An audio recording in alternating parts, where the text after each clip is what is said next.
আমি জানি তোমাদেরও আমার মতন সন্ধেবেলা একটু হালকা খিদে পায়, আর তোমরাও মুড়ি চানাচুর মেখে খেতে বসো। কিন্তু রোজ রোজ একঘেয়ে মুড়ি মাখাটা আজকে একটু অন্যরকম করে বানিয়ে দেখো কীরকম লাগে।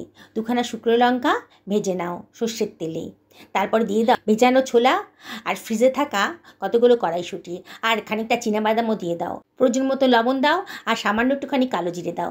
দুখানা পেঁয়াজ কুচো করে কেটে দিয়ে দাও, আর দিয়ে দাও দুখানা টমেটো কুচি।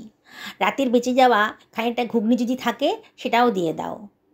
দিয়ে সব কিছু খুব ভালো করে মিশিয়ে নাও। তার মধ্যে দিয়ে দাও 2 বাটি মুড়ি। এবারে সব কিছু খুব ভালো করে মিশিয়ে নাও। গ্যাসের ফ্লেমটা কিন্তু একেবারে লোতে রেখো। সব কিছু যখন ভালো মেশানো হয়ে গেছে, তারপর দিয়ে দাও কুচি করে কেটে রাখা কাঁচা লঙ্কা আর সামান্য একটুখানি চাট মশলা, একটুখানি টমেটো সসও দিয়ে দাও। ভেজে রাখা শুকনো লঙ্কাটা হাতে ডলে দিয়ে দাও। দারুণ সুন্দর একটা গন্ধ বেরোবে। তড়কা প্যানে একটু সর্ষের তেল গরম করে তার মধ্যে দিয়ে দাও কারি পাতা, সেটাও দিয়ে দাও।